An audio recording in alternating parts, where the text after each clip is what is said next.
Cinema अनरेवल पेश करते हैं स्कैर्ड स्टिफ। ये 50 स्टेट्स ऑफ राइट की तीसरी कहानी है जो कि ओरेगन सिटी की है। कहानी की शुरुआत में हम एक लेडी टैक्सीडर्मिस्ट को देखते हैं जिसका नाम मेगन होता है, जो इस कहानी को नरेट कर रही है। वो एक सेबेस्टियन नाम के टैक्सीडर्मिस्ट के बारे में बता रही होती है। वो पूरे ओरेगन टाउन का सबसे बेहतरीन टैक्सीडर्मिस्ट है, जिसे पूरे 12 बार टैक्सीडर्मिस्ट का अवार्ड मिल चुका है और मेगन सेबेस्टियन को अपना इंस्पिरेशन मानती है। दरअसल टैक्सीडर्मिस्ट वो आर्ट फॉर्म होती है जिसमें मरे हुए जानवरों की स्किन निकालकर उसमें फिलर्स भरे जाते हैं, जिसमें वो दिखने में जिंदा और असली लगते हैं, जिसमें लोग अपने घर, ऑफिस या बाकी जगहों पर डेकोरेशन के लिए इस्तेमाल करते हैं। और फिर मेगन सेबेस्टियन की कहानी को सुनाने लगती है। ये एक बर्फीली तूफानी रात का वक्त होता है जहाँ सेबेस्टियन अपनी वर्कशॉप में काम कर रहा होता है कि तभी उसका कोई डोर नॉक करता है और सेबेस्टियन के डोर ओपन करने पर वहाँ एक आदमी होता है जिसको सेबेस्टियन ये कहकर जाने को कहता है कि अभी शॉप क्लोज है, तुम कल अपॉइंटमेंट लेकर वापस आ सकते हो। और वो आदमी उसे कहकर ये जिद करने लगता है कि मेरे पास कुछ ऐसा है जो शायद तुम्हें पहले कभी नहीं देखा होगा, तुमको इसे देखना चाहिए। जिस पर सेबेस्टियन मान जाता है और वो उसके साथ उस ट्रक के पास चला जाता है जहाँ उसको पता चलता है कि वो आदमी एक ट्रक ड्राइवर है जिसकी गाड़ी के नीचे गलती से एक जानवर आ गया था जो कुचला गया था। उस जानवर को देखने पर समझ ही नहीं आ रहा था कि वो कौन सा जानवर है, क्योंकि उसकी बॉडी के टुकड़े हो चुके थे। पर उस जानवर के दांत और नाखून बहुत खतरनाक होते हैं, जिसको देखने के बाद सेबेस्टियन को भी ये अंदाजा नहीं होता कि ये कौन सा जानवर है। जिसके बाद सेबेस्टियन और वो आदमी उस जानवर की बॉडी को उठाकर सेबेस्टियन की वर्कशॉप में ले जाते हैं, जहाँ सेबेस्टियन उसको एग्जामिन करके पता लगाने की कोशिश करता है कि आखिर ये कौन सा जानवर है। पर उसको एग्जामिन करते वक्त सेबेस्टियन ये समझ जाता है कि इसको रिपेयर करना नामुमकिन है, क्योंकि इसकी कंडीशन बहुत ज्यादा खराब होती है। इसलिए सेबेस्टियन उस आदमी से कहता है कि अगर तुम चाहो तो इसे किसी और टैक्सीडर्मिस्ट को दिखा सकते हो। जिसमें वो आदमी सेबेस्टियन को ही बोलता है इसको मेगन की वर्कशॉप में लेकर जाएगा। मेगन इस कहानी को नरेट कर रही है। वो सेबेस्टियन की राइवल कॉम्पिटिटर भी होती है, जिसकी सेबेस्टियन बुराई करता है कि मेगन को टैक्सीडर्मिस्ट के बारे में कुछ नहीं पता, क्योंकि जो वो करती है वो कुछ और ही है जो मौत से भी बदतर है। अब वो आदमी मेगन के पास लेकर ना जाए, इसलिए सेबेस्टियन उसे खुद ही रिपेयर करने के लिए मान जाता है और वो आदमी भी वहाँ से चला जाता है। अब उस आदमी के जाने के बाद सेबेस्टियन उसको क्लीन करके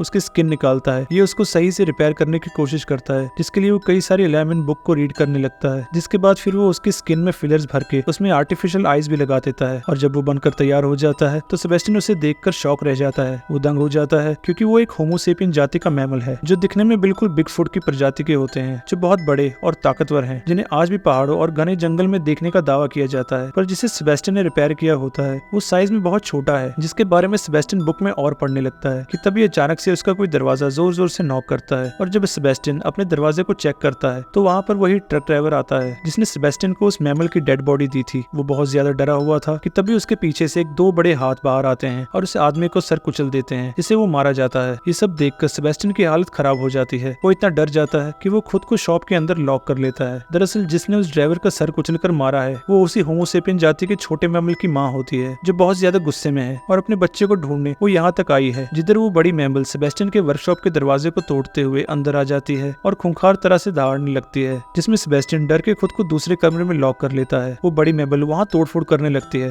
वो वहाँ पर पड़े हुए एक मांस के टुकड़े को स्मेल करती है, जिसको स्मेल करके वो समझ जाती है कि उसके बच्चे के ही मांस के टुकड़े हैं और वो बहुत ज्यादा गुस्सा करती है। पर वो दुखी होकर अपने बच्चे के मांस के टुकड़े को साथ लेकर वहाँ से जाने लगती है, जिसको देखकर सेबेस्टियन ये समझ जाता है और उसको भी उसके लिए बुरा लगता है। वो बाहर आकर उसे आवाज लगाता है, जिसकी आवाज सुनते ही वो बड़ी मैमल भागते हुए गुस्से में उसकी तरफ बढ़ती है। पर वो जैसे ही उसके पास आती है तभी सेबेस्टियन उसको उसके बच्चे की वही बॉडी देता है जिसको उसने रिपेयर किया होता है। हालांकि वो भी पूरी तरह से रिपेयर नहीं हुई थी, पर सेबेस्टियन को ऐसा करना पड़ता है। जहाँ अपने बच्चे को देख के वो मैमल थोड़ा शांत हो जाती है, पर उसको दबाने पर उस रिपेयर किए हुए मैमल की आंखें बाहर निकल जाती हैं, जिससे वो और भी ज्यादा गुस्सा हो जाती है और वो तभी सेबेस्टियन को मार डालती है। जिसके बाद हम मेगन को देखते हैं जो इस कहानी को सुना रही होती है, जहाँ वो कहती है कि सेबेस्टियन एक बहुत ही अच्छा टैक्सीडर्मिस्ट था, जिसकी डेथ का टाउन का सभी टैक्सीडर्मिस्ट को दुख है। और साथ ही में वो ये भी बताती है कि उसे सेबेस्टियन की बॉडी उसके वर्कशॉप में मिली, जिसके कई टुकड़े हो चुके थे, पर उसने सेबेस्टियन की टैक्सीडर्मिस्ट करने का फैसला किया। और हम देखते हैं कि शुरुआत में जो टैक्सीडर्मी का काम मेगन कर रही होती है वो सेबेस्टियन ही होता है, जिसकी टैक्सीडर्मी मेगन कर चुकी होती है। और इसी के साथ स्कैर्ड स्टिफ ओरेगन की पूरी कहानी खत्म हो जाती है। मैं उम्मीद करता हूँ